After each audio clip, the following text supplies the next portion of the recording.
और जब तक बच्चों हमें विश्वास नहीं होता कि परमात्मा कौन है, ध्यान देना इन वचनों पर। क्या करें गुरुदेव? बच्चों, जब तक हमें ये विश्वास नहीं होता है कि परमात्मा कौन है, तब तक हम दृढ़ नहीं हो सकते। ध्यान से सुनो। और जब तक बच्चों हमें विश्वास नहीं होता कि परमात्मा कौन है, इसका प्रमाण कहाँ है, कहाँ प्रूफ है, और हमारी आत्मा इस बात को नहीं स्वीकार कर लेती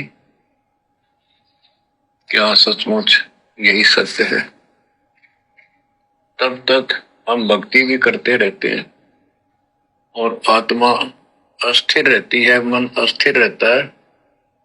कोई भी कोई साधना बताता है, हम उसी को करने के लिए तत्पर हो जाते हैं। क्या कह रहे हैं गुरुदेव? बच्चों, जब तक आपको ये पूर्ण विश्वास नहीं होगा कि परमात्मा कौन है, तब तक ये मन पापी आपको स्थिर होकर भक्ति नहीं करने देगा। और कोई कुछ भी कहेगा, आप उसी बात को स्वीकार कर लो। भाई और बहनों, आज सतलोक आश्रमों से जुड़े भाई बहनों को इस बात का नहीं पता कि परमात्मा कौन है। नहीं पता इन लोगों को। इनको इतना तो पता है कि वेदों में प्रमाण है कबीर साहिब भगवान हैं, वेदों में प्रमाण है कबीर साहिब भगवान हैं।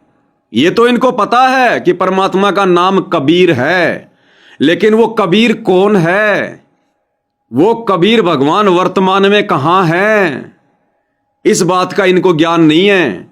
इस बात पर इनको विश्वास नहीं है, जिस कारण से ये अस्थिर हैं, जिस कारण से काल इनको ढंग से भक्ति नहीं करने दे रहा। इनके मन को विचलित रखता है, अस्थिर रखता है। इनको सतलोक आश्रम से जुड़े बड़े बड़े लोग, बड़े बड़े कोऑर्डिनेटर कुछ भी कह देते हैं, ये उनकी बातों को स्वीकार कर लेते हैं, क्योंकि ये गुरु के वचन है कि जब तक आपको ये पता नहीं चलेगा कि वास्तव में परमात्मा कौन है, आप दृढ़ नहीं हो सकते। और कोई कुछ भी आपको कहेगा, बहकाएगा, आप उनके बहकाव में आ जाओगे। तो आश्रमों से जुड़ी संगत को यह तो पता है कि भगवान का नाम कबीर है, लेकिन वो कबीर वर्तमान में कौन है, कहां है, कैसा दिखता है, इस बात का इनको ज्ञान नहीं है। इनको विश्वास नहीं है कि तुम्हारा गुरु ही कबीर है, जिस कारण से ये लोग मर्यादा में नहीं रह पाते। कभी तो इनको परशुराम की जयंती में बैठा दिया जाता है, क्योंकि इनको पता ही नहीं है कि वहां जाने से मर्यादा टूटेगी या नहीं टूटेगी, आन उपासना में तुम्हारा सहयोग होगा कि नहीं होगा। कभी इनको अयोध्या में भंडारा लगवाने के लिए, दान धर्म करने के लिए बोला जाता है, उस भंडारे में इनकी सेवा लगा दी जाती है, क्योंकि इनको पता ही नहीं है कि अयोध्या में जाकर काल उपासकों के लिए भंडारा लगाने से आन उपासना में सहयोग होगा या नहीं होगा। ये जाते हैं अपने सतलोक आश्रम में कबीर जी का प्रकट दिवस मनाने, और इनको बसों में बैठा कर ले जाया जाता है कबीर की जयंती मनवाने के लिए सिरसा की अनाज मंडी में, क्योंकि इनको पता ही नहीं है कि कबीर का प्रकट दिवस मनाया जाता है या उसकी जयंती मनाई जाती है। तो गुरुदेव के वचन भाई और बहनों निष्फल नहीं हो सकते। क्या कह रहे हैं गुरुदेव? ध्यान से सुनो कि जब तक आपको यह यकीन नहीं होगा, यह विश्वास नहीं होगा कि परमात्मा कौन है, आप स्थिर नहीं हो सकते।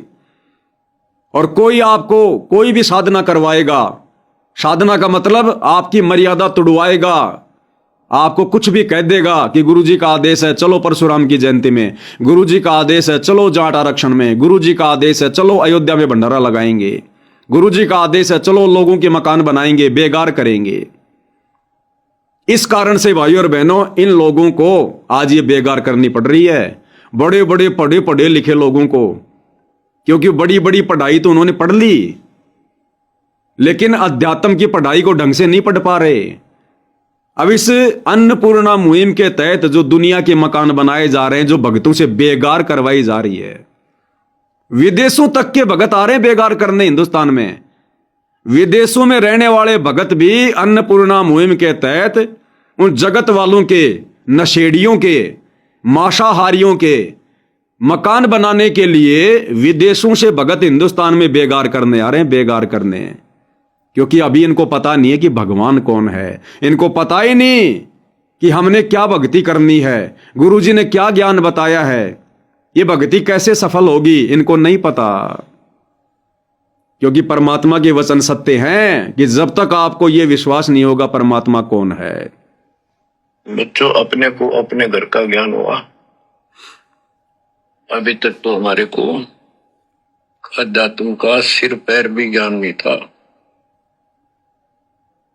और जब तक बच्चों हमें विश्वास नहीं होता कि परमात्मा कौन है, इसका प्रमाण कहाँ है, कहाँ प्रूफ है, और हमारी आत्मा इस बात को नहीं स्वीकार कर लेती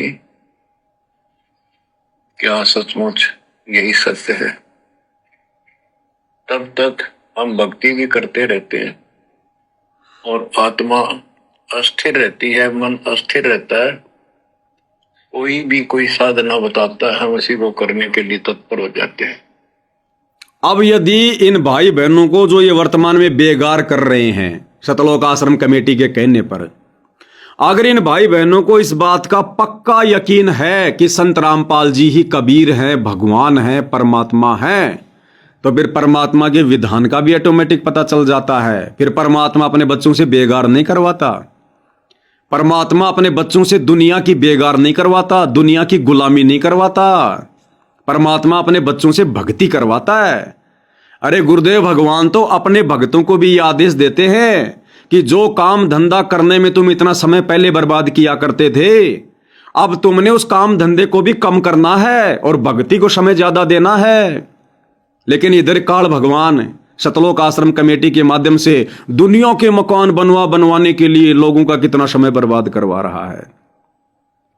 गुरुदेव भगवान तो खुद अपने भक्तों को आदेश देते हैं कि नाम रटत निर्धन बलो, टूटी घर की छान, वो सुंदर महल किस काम के जहां भक्ति नहीं भगवान। अरे जिस घर में भक्ति नहीं, भगवान का नाम नहीं, वो चाहे कितनी बड़ी कोठी क्यों ना है, वो बेकार है। और जो भगत है, भगवान की भक्ति कर रहा है, अगर उसकी टूटी फूटी झोपड़ी भी है तो भी कहते हो परमात्मा को प्यारा है, परमात्मा को प्रिय है। अब ये क्या कर रहे हैं? जो लोग भक्ति के निकट नहीं है, जो लोग नशा भी करते हैं, आन उपासना भी करते हैं, उन लोगों के मकान बनाने में देखो काल कैसे भक्तों का समय बर्बाद करवा रहा है, भक्तों की सांसें बर्बाद करवा रहा है। और इन नादानों को समझ में नहीं आ रही है बात। क्यों? क्योंकि इनको अभी तक भगवान पहचान में नहीं आया। आप और हम सात संगति से जुड़े भाई बहनों को भगवान पहचान में आ गया कि सतगुरु रामपाल जी हैं वो भगवान, जिनका वैदिक नाम है कबीर। तो हम ये बेगार नहीं कर रहे, हमें पता कि भगवान यहां अपने बच्चों से बेगार करवाने नहीं आता, भगवान भक्ति करवाने आता है। तो ये अपने गुरु को नहीं पहचान पा रहे, जिस कारण से ये धोखा खा रहे हैं।